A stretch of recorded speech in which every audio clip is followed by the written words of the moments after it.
El código narcisista, estrategias de defensa y poder. Introducción. La guerra se libra a nuestro alrededor, silenciosa e incesante. No se declara con tambores ni banderas, sino con miradas gélidas, palabras afiladas y manipulaciones sutiles. Su campo de batalla no son trincheras físicas, sino el terreno resbaladizo de la psique humana, donde la autoestima se desmorona y la voluntad se doblega. Esta guerra es el narcisismo, una patología del ego que se manifiesta como una búsqueda insaciable de validación, un abismo sin fondo que solo puede llenarse con la admiración y el sometimiento de los demás. El narcisismo no es una simple excentricidad ni un rasgo de carácter molesto. Es una fuerza oscura y destructiva que carcome las relaciones, corrompe las instituciones y pervierte el tejido social. Se disfraza de confianza, liderazgo y visión, pero en su núcleo reside un vacío emocional, un terror profundo a la insignificancia que lo impulsa a ejercer control y dominio sobre quienes lo rodean. El narcisista, consciente o inconscientemente, convierte a cada persona en un peón en su juego egocéntrico, una fuente de suministro narcisista que alimenta su frágil autoimagen. Ignorar esta guerra es sucumbir a ella. Caer presa de las artimañas del narcisista significa perder la autonomía, la identidad y la capacidad de discernir la realidad de la ilusión. Implica convertirse en un espectro, una sombra que danza al son de la voluntad ajena. Sin embargo, la batalla no está perdida. El conocimiento es el arma más poderosa contra esta forma de agresión psicológica. Entender las estrategias y tácticas del narcisista, desentrañar su intrincada red de manipulación, es el primer paso para liberarse de su influencia. Reconocer los patrones, anticipar los movimientos y contrarrestar los ataques son habilidades esenciales para sobrevivir en este campo minado emocional. Este libro es tu manual de armas. En sus páginas encontrarás un análisis profundo de la mente narcisista, una disección meticulosa de sus mecanismos de defensa y una guía práctica para protegerte a ti mismo y a tus seres queridos. No se trata de un tratado sobre moralidad ni un llamado al resentimiento. Se trata de una herramienta de supervivencia, un compendio de estrategias y contramedidas diseñadas para neutralizar el poder del narcisismo y recuperar el control de tu propia vida. Prepárate para adentrarte en las sombras, porque solo al comprender la oscuridad, podrás iluminar tu camino hacia la libertad. Capítulo 1. La ley del contacto cero absoluto. Fresnel, la indiferencia es el arma más afilada, corta más profundo que cualquier insulto. La historia. El palacio de Jade era un hervidero de intrigas silenciosas. El eunuco Li Wei, consejero de la emperatriz viuda Cixi, lo sabía bien.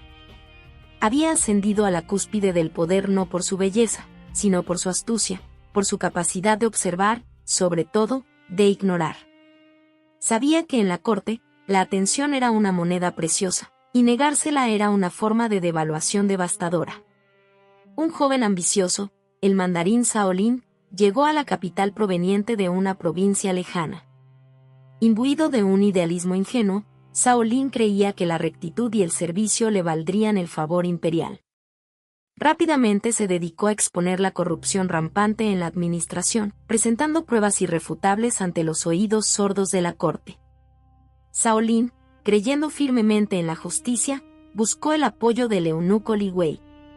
Lo abordó con respeto, presentándole informes detallados y exponiendo la magnitud del problema. Esperaba una respuesta, un reconocimiento, una chispa de indignación, pero no obtuvo nada. Li Wei lo escuchaba con una sonrisa pétrea, una mirada distante que no reflejaba ni acuerdo ni desacuerdo.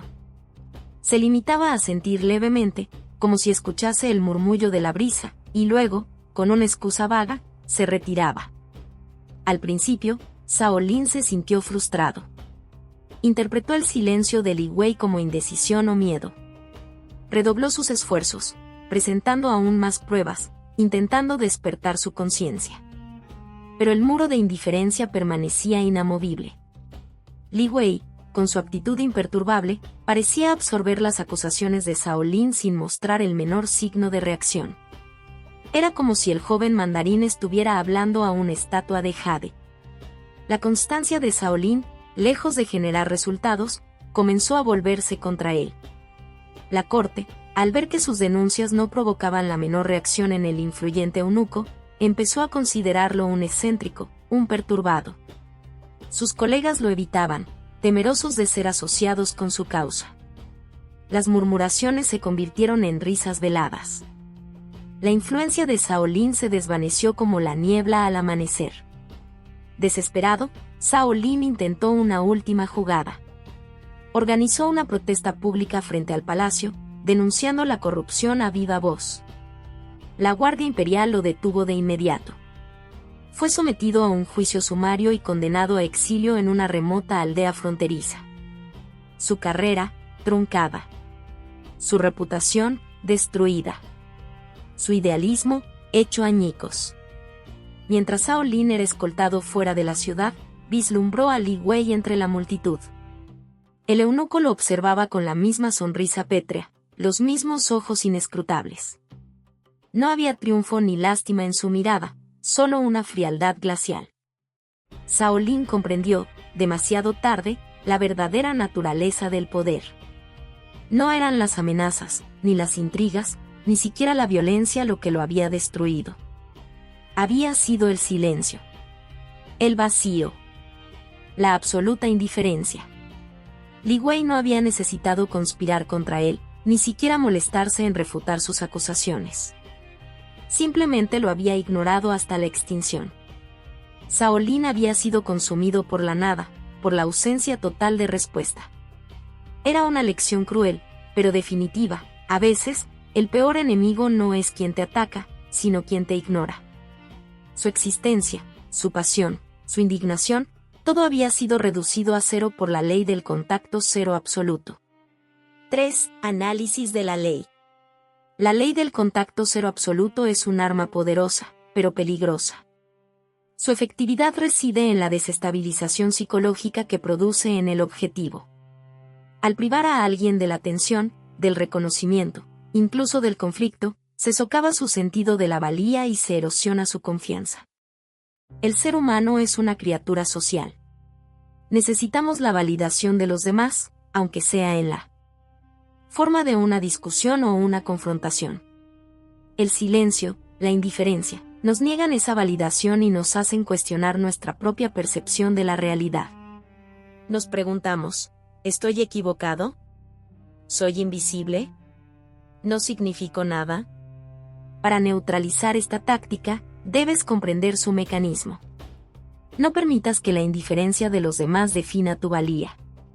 Reconoce que la falta de respuesta no es necesariamente un reflejo de tu propia incompetencia o insignificancia, sino una estrategia deliberada para manipularte. Mantén la calma y la objetividad, no permitas que la frustración te domine. Analiza la situación con frialdad y determina si el silencio es genuino o estratégico. Busca validación en fuentes externas. Apóyate en personas que te valoren y te respeten. Recuerda tus logros y tus cualidades positivas. Desconecta emocionalmente, no te aferres a la necesidad de una respuesta. Acepta que algunas personas son incapaces o no están dispuestas a ofrecerte el reconocimiento que buscas. Reorienta tu energía. En lugar de insistir en obtener la atención de alguien que te ignora, invierte tu tiempo y esfuerzo en actividades que te aporten satisfacción y crecimiento personal. Contraataca con la indiferencia. Si el silencio se utiliza como un arma, responde de la misma manera. Deja de buscar la aprobación del manipulador y demuéstrale que su táctica no te afecta. La ley del contacto cero absoluto es un juego de poder. Para evitar ser víctima, debes dominar el arte del desapego y aprender a encontrar tu propio valor independientemente de la validación externa. Recuerda, la indiferencia solo es efectiva si permites que te afecte. Rompe el ciclo, recupera el control y transforma la indiferencia de tu oponente en su propia debilidad. Porque al final, quien no se inmuta, vence. Y quien vence, controla el juego. Capítulo 2. La estrategia de la niebla mental. La incertidumbre es el arma más poderosa en el arsenal del poder. El año era 1520. El imperio azteca, otrora majestuoso, se tambaleaba bajo el peso de la ambición extranjera. Moctezuma II, el Tlatoani, era un hombre atormentado por presagios. Desde el horizonte oriental, barcos fantasmales habían emergido, llevando a hombres pálidos con armaduras brillantes y armas que escupían fuego. La llegada de Hernán Cortés a las costas de Veracruz fue un evento que sacudió los cimientos del mundo azteca. Moctezuma, un gobernante reverenciado como un dios viviente, se encontró paralizado por la duda. Las profecías antiguas hablaban del regreso de Quetzalcóatl, el dios serpiente emplumada, quien se decía que era blanco y barbudo, como aquellos invasores. En lugar de resistir con la fuerza bruta que su vasto ejército le permitía, Moctezuma optó por la diplomacia, esperando descifrar las intenciones de Cortés. Envió embajadores cargados de oro y joyas, regalos fastuosos destinados a aplacar la posible ira de Quetzalcóatl.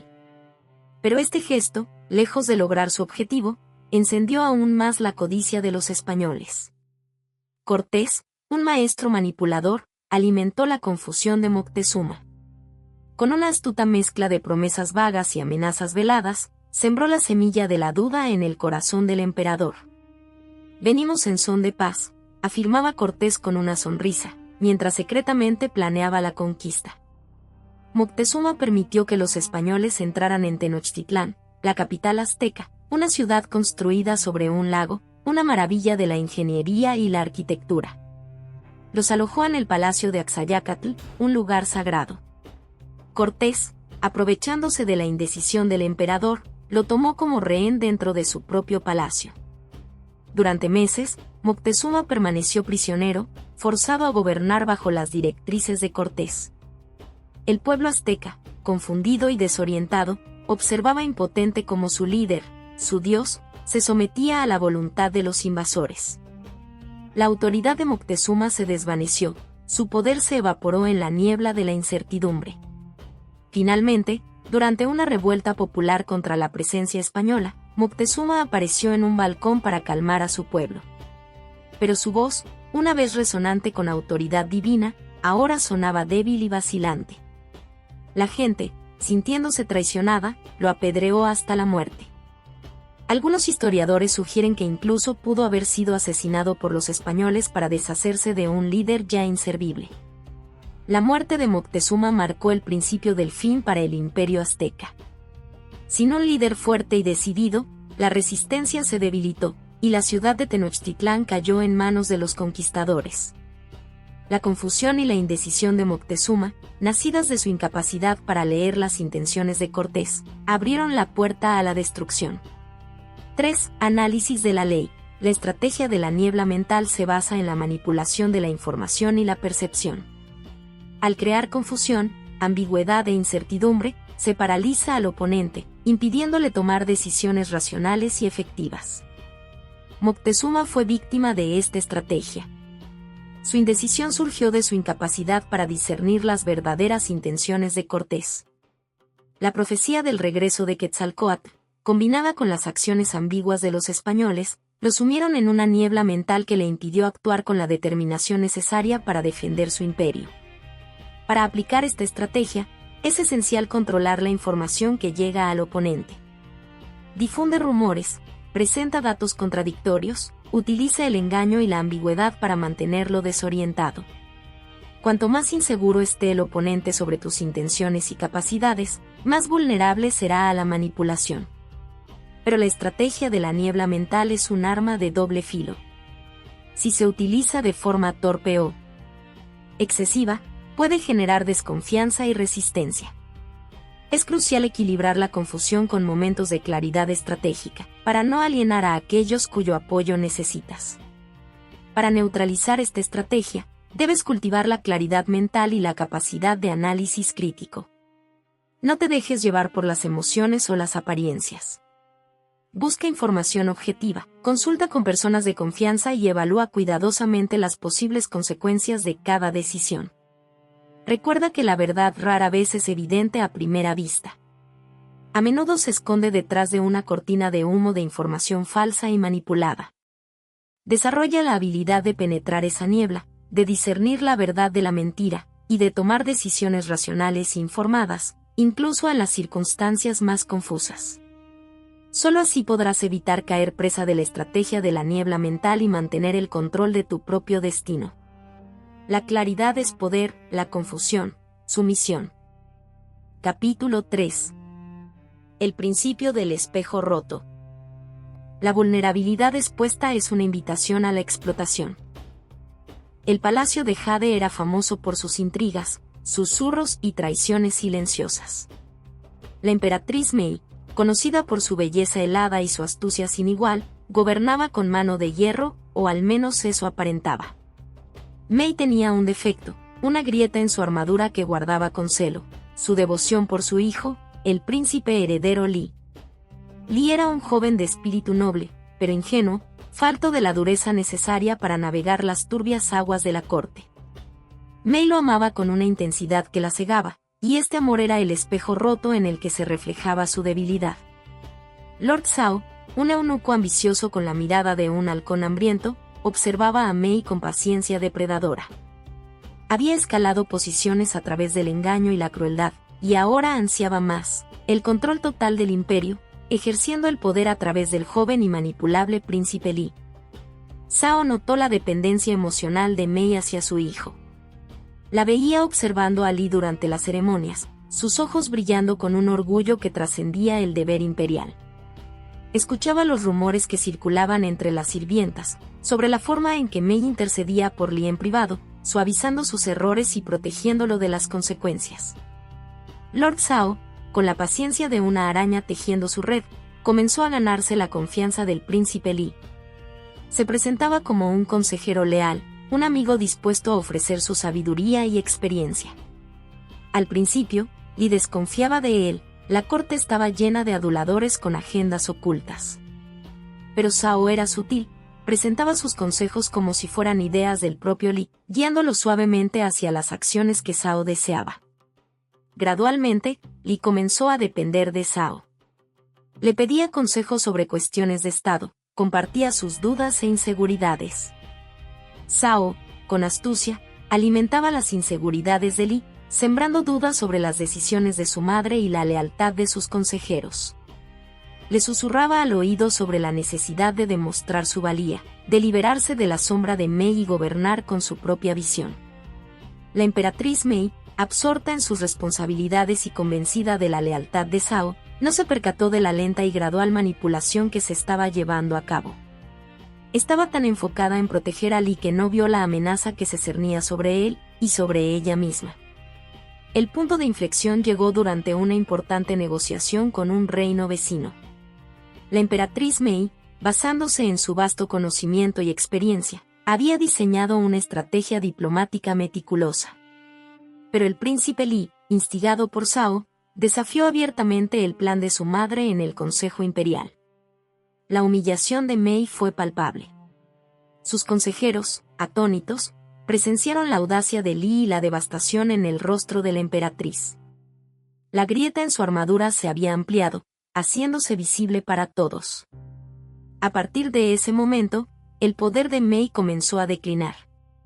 Zhao, con el príncipe Li como su marioneta, socavaba cada una de sus decisiones, sembrando la discordia entre los nobles y aislando a la emperatriz. La corte, siempre oportunista, empezó a alinearse con el príncipe, percibiendo el cambio de poder que se avecinaba. Finalmente, Lord Zhao orquestó una rebelión. Usando al príncipe Li como figura decorativa, acusó a la emperatriz Mei de traición y tiranía. La Guardia Real, dividida entre la lealtad a la emperatriz y la ambición de seguir al futuro emperador, se enfrentó en una batalla sangrienta dentro del palacio de Jade. La emperatriz Mei, traicionada por su hijo y su consejero más confiable, fue depuesta y encerrada en una torre solitaria, un símbolo de su caída en desgracia. Lord Zhao, a través de Li, gobernó el imperio con puño de hierro, despojando al reino de su antigua gloria y sumiéndolo en una era de opresión. La emperatriz Mei, en su celda oscura, comprendió la amarga verdad: su amor ciego por su hijo había sido su perdición. Había expuesto su vulnerabilidad, el espejo roto de su corazón, a aquellos que solo buscaban explotarla. Y en el palacio de Jade, la danza oscura del poder continuó, alimentada por la traición y la ambición desmedida. 3. Análisis de la ley. El principio del espejo roto se basa en la observación de que todos, incluso las figuras más poderosas, tienen debilidades y vulnerabilidades. Estas debilidades pueden ser emocionales, psicológicas, ideológicas o incluso físicas. La clave para neutralizar este principio radica en proteger diligentemente tus puntos débiles y en no revelar tus vulnerabilidades a los demás. Identifica tus debilidades, reflexiona sobre tus propios apegos, inseguridades y puntos ciegos. ¿Qué te hace actuar irracionalmente? ¿Qué te hace vulnerable a la manipulación? Sé honesto contigo mismo, ya que la negación solo te hará más susceptible a la explotación. Protege tus vulnerabilidades. Una vez que hayas identificado tus debilidades, toma medidas para protegerlas. Esto podría implicar establecer límites emocionales, evitar situaciones que te hagan vulnerable o simplemente ser más consciente de tus reacciones emocionales. No reveles tus vulnerabilidades, la discreción es fundamental. Evita compartir tus debilidades con personas que no sean de absoluta confianza. Incluso aquellos que parecen ser tus aliados pueden usar tu información en tu contra. Proyecta fortaleza. Una imagen de fortaleza y confianza puede disuadir a los depredadores. No se trata de ser invulnerable, sino de mostrar que no eres un blanco fácil. Estudia las debilidades de los demás. La comprensión de las vulnerabilidades ajenas puede ser una herramienta valiosa para la autodefensa. Observa el comportamiento de las personas, escucha sus conversaciones y presta atención a sus reacciones emocionales. Esto te permitirá anticipar sus movimientos y protegerte de sus posibles ataques. Recuerda, la vulnerabilidad expuesta es una invitación a la explotación. Mantén tu armadura intacta y protege el espejo de tus debilidades de miradas indiscretas. La supervivencia en el juego del poder depende de tu capacidad para ocultar tu fragilidad y proyectar una imagen de fortaleza inquebrantable. Capítulo 4. El decreto de la autonomía radical. La verdadera libertad reside en la conquista implacable del propio ser, en la amputación del anhelo de aprobación ajena. El palacio de Jade resplandecía bajo la luna, un faro de opulencia y poder en la antigua corte del emperador Xian. Dentro, Lady Mei, una concubina de belleza etérea pero ambición voraz, tejía su red. Su encanto era un arma, su sonrisa, un disfraz. No buscaba el amor del emperador, sino su favor, la influencia que le permitiría ascender, controlar los hilos que movían el reino. Mei observaba el juego cortesano con una frialdad calculadora. Las damas de la corte se esforzaban por complacer, por anticipar los deseos del emperador, por imitar el estilo de la favorita de turno. Mei despreciaba esa sumisión, esa danza desesperada por la validación. Ella no se rebajaría a ser un eco, una marioneta. Su estrategia era diferente. Se concentró en el conocimiento. Estudió los textos antiguos, la filosofía, las intrigas palaciegas. Aprendió a leer entre líneas, a detectar las debilidades de sus rivales. No buscaba consejo, no necesitaba la aprobación de nadie. Su intuición era su guía, su ambición, su motor. Poco a poco, Mei comenzó a actuar con una independencia asombrosa.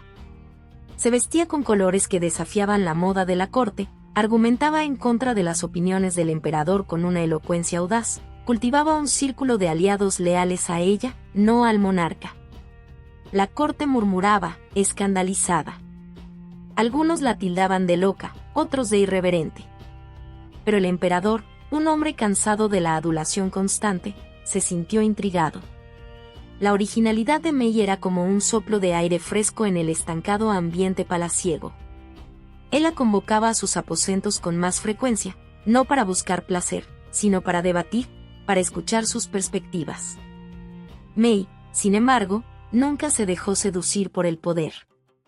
Mantenía una distancia, una aura de misterio que la hacía aún más irresistible.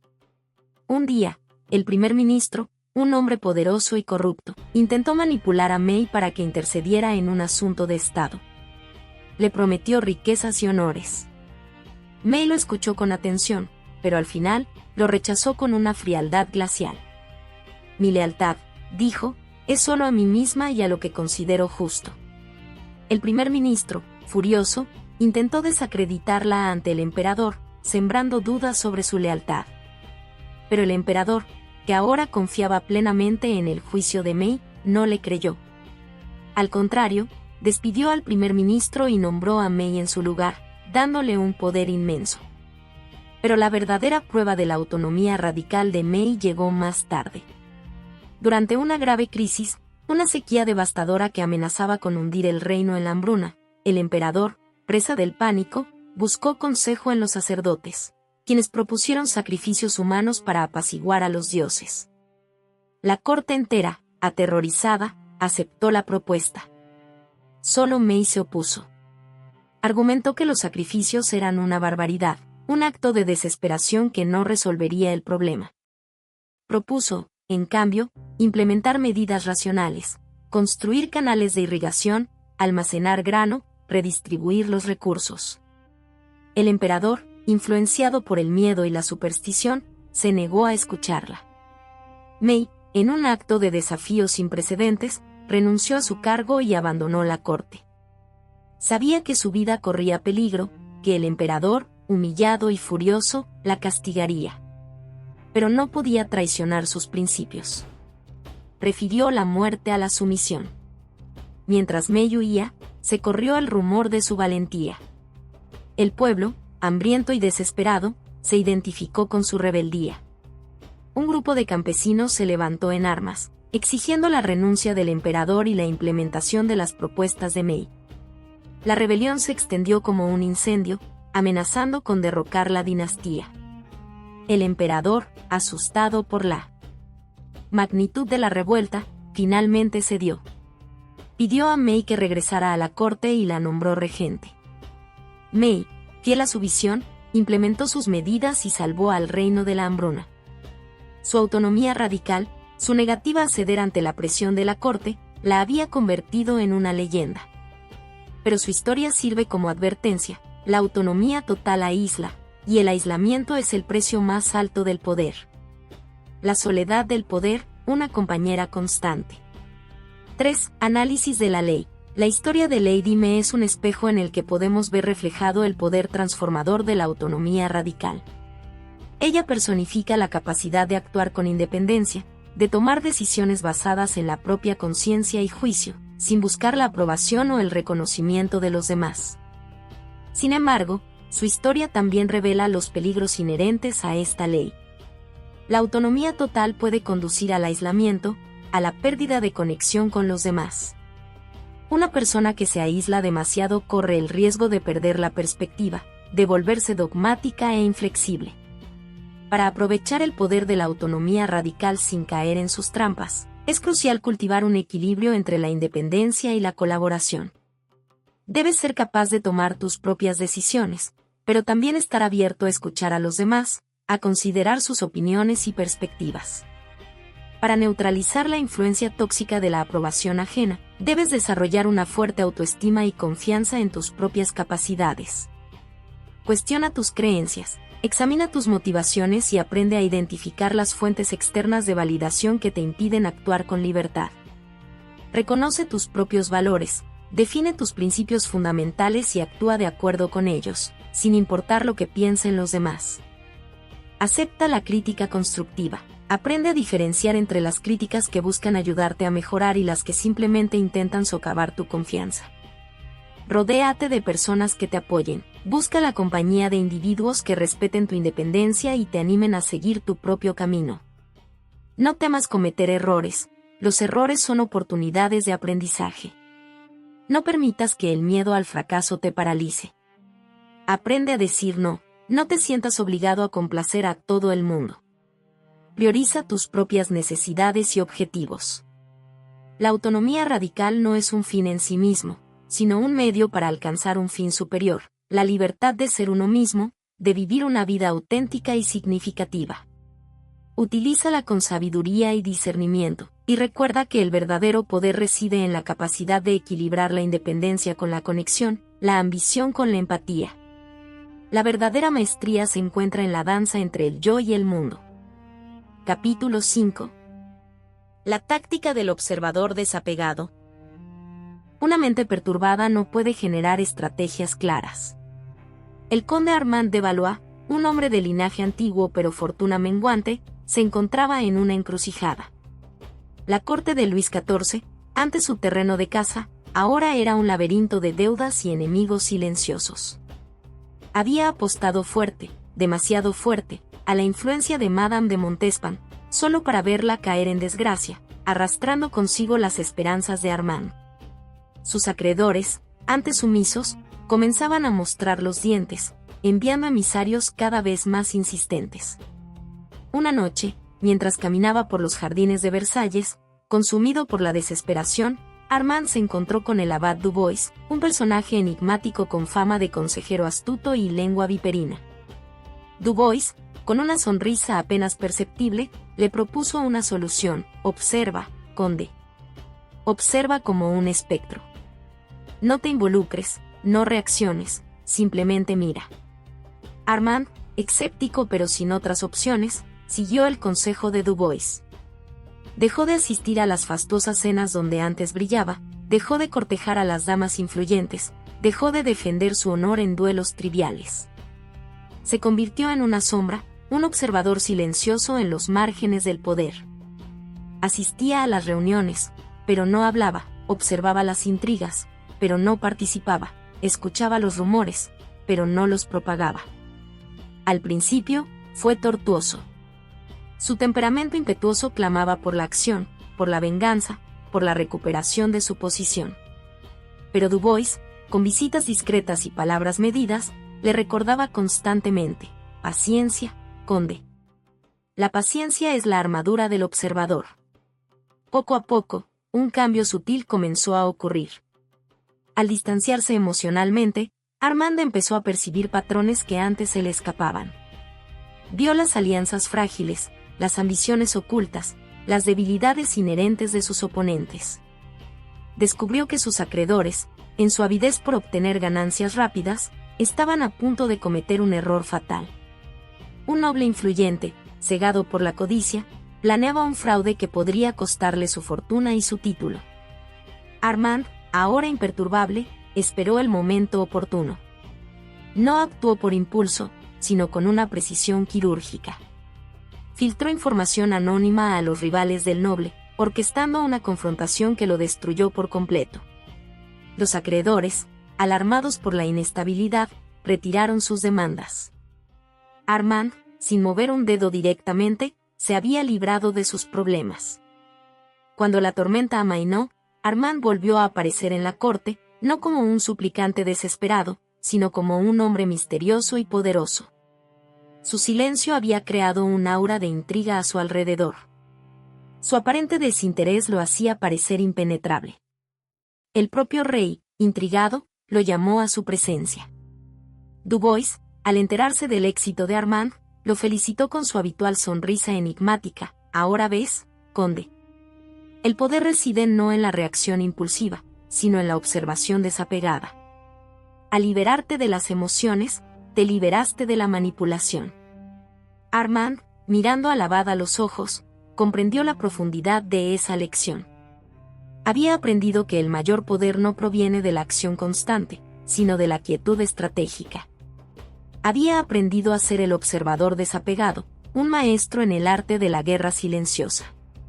Su ascenso a la influencia, esta vez, sería construido sobre cimientos mucho más sólidos, la fría y calculada objetividad. La corte, sin saberlo, había engendrado un depredador astuto, camuflado bajo la máscara de la indiferencia. Para neutralizar las emociones y utilizarlas en tu favor, debes cultivar la habilidad del observador desapegado. Cuando te enfrentes a una situación de alta tensión, respira profundamente y oblígate a dar un paso atrás mentalmente. Imagina que eres un espectador, observando la escena desde lejos. Analiza las motivaciones de los involucrados, las dinámicas de poder en juego, las posibles consecuencias de cada acción. La clave está en separar tus emociones de tu intelecto. No permitas que el miedo, la ira o la frustración nublen tu juicio. En lugar de reaccionar impulsivamente, evalúa fríamente la situación y elige la respuesta más estratégica. Recuerda que las emociones son contagiosas. y tus oponentes a menudo intentarán provocarte para que cometas errores. No caigas en su trampa. El observador desapegado no es indiferente, simplemente es inteligente. Reconoce la importancia de las emociones, pero no se deja dominar por ellas. Utiliza la información emocional para comprender mejor a sus oponentes, para anticipar sus movimientos y para explotar sus debilidades. Cultiva la paciencia. No te apresures a tomar decisiones. Espera el momento oportuno para actuar. Observa cómo se desarrollan los eventos, cómo cambian las alianzas, cómo se revelan las verdaderas intenciones. La espera puede ser difícil, pero te dará una ventaja significativa. Finalmente, practica la autoconciencia. Examina tus propias emociones y tendencias. Identifica tus puntos débiles y trabaja para fortalecerlos. Cuanto mejor te conozcas a ti mismo, mejor podrás controlar tus reacciones y mantener la calma bajo presión. El observador desapegado no es un ermitaño ni una seta. Es un estratega maestro, un jugador de ajedrez que ve el tablero completo. Al dominar el arte de la objetividad, puedes transformar la adversidad en oportunidad, la confusión en claridad y la derrota en victoria. Aprende a observar, a analizar, a esperar. El poder, al final, pertenece a aquellos que pueden mantener la cabeza fría en el calor de la batalla. Capítulo 6. El protocolo de la información blindada. La información es la armadura del débil, su revelación imprudente, la desnudez ante el depredador. El aire enrarecido de Viena, a finales del siglo XIX, era un caldo de cultivo para conspiraciones y secretos susurrados tras pesadas cortinas de terciopelo. El archiduque Karl, un hombre de porte imponente y mirada gélida, se había propuesto escalar posiciones en la corte imperial. Ambicionaba el poder, sí, pero carecía de la astucia necesaria para obtenerlo por medios directos. Su intelecto era como un jardín descuidado, plagado de malas hierbas y carente de flores exóticas. En su corte privada, rodeado de aduladores y espías a sueldo, Karl se sentía invencible. Despachaba con ligereza asuntos de Estado, revelaba estrategias políticas a diestro y siniestro, como si la información fuera una moneda de cambio barata. Confiaba en su séquito, en su lealtad inquebrantable. ¡Qué ciego error! Entre ese grupo de parásitos, se encontraba el barón von Richter, un hombre de rostro anguloso y sonrisa viperina. Von Richter, a diferencia del archiduque, era un maestro en el arte del engaño. Observaba, escuchaba, y acumulaba conocimiento con la paciencia de una araña tejiendo su tela. Las indiscreciones de Karl eran para él un banquete exquisito. Von Richter, consciente del valor de la información, comenzó a filtrar los planes y debilidades del archiduque a sus rivales dentro de la corte, a cambio de favores y prebendas. Cada confidencia imprudente de Karl se transformaba en un arma contra él mismo. Los planes para modernizar el ejército, las alianzas secretas que buscaba forjar, las opiniones despectivas que vertía sobre figuras influyentes, todo llegaba a oídos de sus enemigos. El declive de Karl fue lento, pero inexorable. Sus propuestas eran sistemáticamente bloqueadas en el Consejo Imperial. Sus aliados, misteriosamente, le daban la espalda. Los rumores sobre su ineptitud y falta de juicio se extendían como una peste, envenenando la opinión pública. Karl, confundido y frustrado, no comprendía la causa de su desventura. Se sentía como un hombre atrapado en arenas movedizas, hundiéndose lentamente hacia la oscuridad. Un día, durante un baile de gala en el Palacio Hofburg, Karl se enfrentó a la dura realidad. El emperador, con frialdad glacial, le informó que sus servicios ya no eran necesarios en la administración. El archiduque, humillado y destrozado, supo que su carrera política había terminado. En la soledad de su palacio, mientras empacaba sus pertenencias, Karl recibió una visita inesperada. El barón von Richter, con una sonrisa enigmática, le ofreció una copa de champán. Archiduque, dijo von Richter, lamento profundamente su desgracia. Pero recuerde esto, la información es poder. Y usted, mi querido archiduque, la regaló como si fuera confeti. Karl, por primera vez, comprendió la magnitud de su error. Su imprudencia, su incapacidad para proteger su información, lo habían condenado. El barón von Richter, el hombre que se había aprovechado de su ingenuidad, se despidió con una reverencia y desapareció en la noche vienesa, dejando al archiduque Karl en la amarga soledad del fracaso. Análisis de la ley.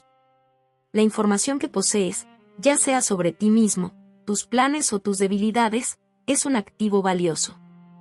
Revelarla sin discernimiento es como entregar tu espada a un enemigo. En un mundo competitivo y a menudo despiadado, la información es una forma de poder. Protegerla, controlarla y utilizarla estratégicamente es esencial para alcanzar tus objetivos. La discreción no es simplemente una cuestión de buenos modales, es una necesidad estratégica. Guarda silencio sobre tus intenciones, especialmente cuando se trata de planes en curso. La anticipación de tus acciones puede dar a tus oponentes la oportunidad de frustrarlas. Cultiva una reputación de opacidad. No permitas que la gente te conozca demasiado. Bien. Cuanto menos sepan sobre tus motivaciones y estrategias, menos vulnerable serás. La incertidumbre que generas puede ser una poderosa herramienta de disuasión. Ten especial cuidado con las personas que buscan extraer información de ti. Los aduladores, los curiosos y los chismosos son a menudo recolectores de información. Manténlos a distancia y revela solo lo que quieres que sepan. Aprende a detectar las preguntas con segundas intenciones. A menudo, la gente intenta obtener información sin revelarla directamente. Responde con vaguedad o desvía la conversación. Utiliza la información como una moneda de cambio, pero con cautela. Revela pequeñas cantidades de información para obtener algo a cambio, pero nunca reveles la totalidad de tus cartas. Recuerda que el silencio es a menudo la mejor defensa. En lugar de revelar información, observa y escucha. Aprende todo lo que puedas sobre tus oponentes mientras mantienes tus propias cartas ocultas. Por último, sé consciente de la información que proyectas inconscientemente. Tu lenguaje corporal, tus expresiones faciales y tus hábitos pueden revelar más de lo que pretendes. Practica el control de tus emociones y mantén una apariencia calmada y compuesta.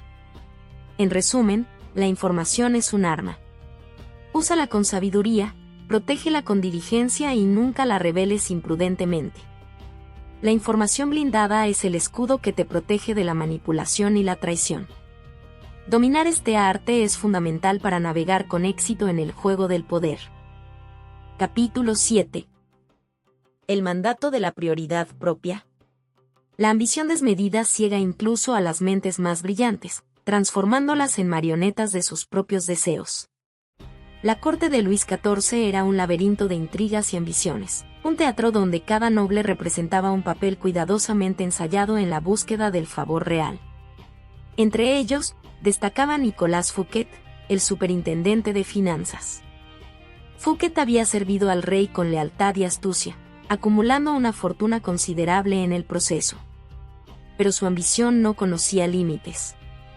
Movido por una insaciable sed de poder y una inmensa vanidad, Fouquet decidió construir Vaux-le-Vicomte, un palacio tan fastuoso que eclipsaba incluso las residencias reales. Contrató a los mejores artistas y arquitectos de la época, Levau para la arquitectura, Lebrun para la decoración y Lenotre para los jardines. El resultado fue una obra maestra de opulencia y magnificencia, un símbolo tangible del poder y la riqueza de Fouquet.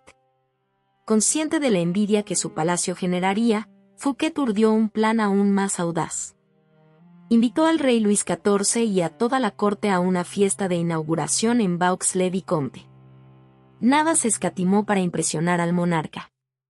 Fuentes de vino fluían libremente, manjares exquisitos adornaban las mesas y espectáculos deslumbrantes llenaron la noche.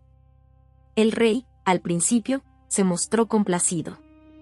La belleza y la grandiosidad de Vaux-le-Vicomte eran innegables. Pero a medida que avanzaba la noche, una sombra comenzó a oscurecer su semblante. El rey notó la mirada de admiración en los rostros de sus cortesanos, una admiración dirigida no a él, sino a Fouquet. Vio la magnificencia del palacio, que superaba con creces cualquier residencia real, y sintió una punzada de envidia y, lo que era peor, una sensación de inferioridad. El esplendor de Vaux-le-Vicomte no era simplemente un símbolo del poder de Fouquet, era un reflejo de la propia debilidad percibida del rey. La fiesta de Fouquet fue un error fatal, una demostración flagrante de una ambición descontrolada. Al intentar eclipsar a su amo, selló su propio destino. Luis XIV, consumido por la ira y el resentimiento, ordenó el arresto de Fouquet pocas semanas después. Fue acusado de malversación y traición, y sentenciado a prisión perpetua. Vaux-le-Vicomte, la joya de la ambición de Fouquet, fue confiscada por la corona. Los artistas que habían trabajado en su construcción fueron llevados a Versalles, donde replicaron su magia para glorificar al rey. La historia de Fouquet es un claro ejemplo de cómo la ambición, cuando se descontrola, puede llevar a la destrucción. Su deseo de superar al rey, su falta de discreción y su incapacidad para calibrar las consecuencias de sus acciones lo llevaron a su perdición. Había priorizado su propia ambición sobre la lealtad y la cautela, cometiendo un error estratégico fatal. La ambición es una fuerza poderosa que puede impulsar a las personas a alcanzar grandes logros. Sin embargo, como cualquier fuerza, puede ser destructiva si se descontrola. El problema no reside en la ambición en sí misma, sino en la incapacidad de gestionarla y canalizarla de manera efectiva. La historia de Fouquet revela una verdad fundamental sobre la naturaleza humana. La envidia y el resentimiento son emociones poderosas que pueden nublar el juicio y llevar a la venganza. Cuando una persona, ya sea un rey o un simple mortal, se siente eclipsada o amenazada por el éxito de otro, es probable que reaccione de manera negativa. Para navegar con éxito en el laberinto del poder, es crucial comprender esta dinámica y evitar cometer el error de Fouquet. No se trata de reprimir la ambición, sino de templarla con la prudencia y la discreción. La clave está en canalizar la ambición hacia objetivos que beneficien al amo, no que lo amenacen. En lugar de buscar eclipsar a aquellos en posiciones de autoridad, es más prudente buscar su favor y apoyo. Esto se puede lograr demostrando lealtad, trabajando diligentemente y ofreciendo soluciones creativas a sus problemas. Al convertirse en un activo valioso para el amo, se puede avanzar en la propia ambición sin generar resentimiento ni provocar la ira. Otra táctica importante es ocultar la propia ambición. No es necesario pregonar los propios objetivos o mostrar una avidez excesiva por el poder. En lugar de eso, es más efectivo trabajar silenciosamente entre bastidores, construyendo alianzas y consolidando el propio poder sin llamar demasiado la atención. La discreción es una herramienta poderosa en el juego del poder. Finalmente, es crucial calibrar el entorno y adaptarse a las circunstancias. Lo que funciona en una situación puede no funcionar en otra. La clave está en ser flexible y adaptable, ajustando la propia estrategia a medida que cambian las dinámicas del poder. Un error común es aferrarse a una estrategia obsoleta, incluso cuando ya no es efectiva. En resumen, el mandato de la prioridad propia exige un equilibrio delicado entre la ambición y la cautela. No se trata de renunciar a la ambición, sino de gestionarla de manera inteligente y estratégica. Al priorizar la lealtad, la discreción y la adaptabilidad, se puede avanzar en la propia ambición sin generar resentimiento ni provocar la ira de aquellos que detentan el poder. Recuerda, la ambición descontrolada es un arma de doble filo que puede destruir tanto al objetivo como al ambicioso. Capítulo 8. La doctrina de la indiferencia calculada. La fascinación por el poder reside en su aparente disponibilidad, pero la verdadera maestría se encuentra en la habilidad de aparentar desinterés. En el opulento palacio de la ciudad de Évora, en Portugal, se tejía una red de ambiciones y secretos. Don Álvaro de Luna, condestable de Castilla y valido del rey Juan II, era un hombre cuyo poder se extendía como las sombras al anochecer. Todos lo adulaban, lo temían, lo necesitaban. Él lo sabía, y se complacía en esa danza de súplicas y reverencias. Un joven noble, don Fernando, llegó a la corte con la esperanza de ascender. Inteligente, ambicioso y con una línea de sangre impecable, creía tener todas las credenciales para ganarse el favor de don Álvaro. Observó el ritual, la adulación constante, los regalos suntuosos, la disponibilidad incondicional. Don Fernando imitó estos gestos, atosigando a don Álvaro con su presencia, ofreciendo su lealtad a cada momento, demostrando una necesidad desesperada de su aprobación. Al principio, don Álvaro pareció complacido. Recibía los regalos con una sonrisa, escuchaba las adulaciones con paciencia, incluso le encargó algunas tareas menores. Pero con el tiempo, la actitud de don Álvaro comenzó a cambiar. Sus sonrisas se volvieron forzadas, sus respuestas lacónicas, su mirada, distante. Don Fernando, presa de la ansiedad, intensificó sus esfuerzos. Se convirtió en la sombra de don Álvaro, anticipando cada necesidad, cada deseo, cada capricho. Un día, don Álvaro convocó a don Fernando a sus aposentos. La sala estaba tenuemente iluminada, creando un ambiente de misterio y poder. Don Fernando, dijo don Álvaro con una voz fría y calculada, he notado su dedicación, su entusiasmo. Hizo una pausa, evaluando la reacción del joven. Pero debo ser honesto con usted. Su necesidad constante de mi aprobación me resulta fastidiosa. Don Fernando palideció. Mi señor, solo deseo servirle. Tartamudeó. Don Álvaro levantó una mano para silenciarlo. Precisamente ahí reside el problema. Su deseo es demasiado evidente. Su necesidad me despoja de todo el placer que podría obtener de su servicio. ¿Sabe por qué? Porque usted me concede un poder que yo no necesito. Usted ya se ha sometido, sin que yo haya hecho nada para ganármelo. Carece de valor. En los meses siguientes, don Álvaro marginó a don Fernando. Lo ignoraba en las reuniones, rechazaba sus consejos, despreciaba sus esfuerzos. Don Fernando, desesperado, cayó en una profunda depresión. Su ambición se transformó en resentimiento, y su frustración, en un deseo de venganza. Mientras tanto, otro noble, don Enrique, observaba la situación con atención. Don Enrique era un hombre de pocas palabras, pero de aguda inteligencia. Vio la oportunidad que se presentaba. En lugar de atosigar a don Álvaro con su presencia, don Enrique se mantuvo distante. Asistía a las reuniones, pero no hablaba a menos que se le solicitara. No ofrecía regalos, ni adulaciones, ni servicios innecesarios. Mostraba un sutil desinterés, como si el favor de don Álvaro fuera una mera contingencia, no una necesidad vital. Don Álvaro, acostumbrado a la adulación constante, notó la diferencia. La indiferencia de don Enrique lo intrigaba. ¿Por qué este hombre no se esforzaba por ganar su favor?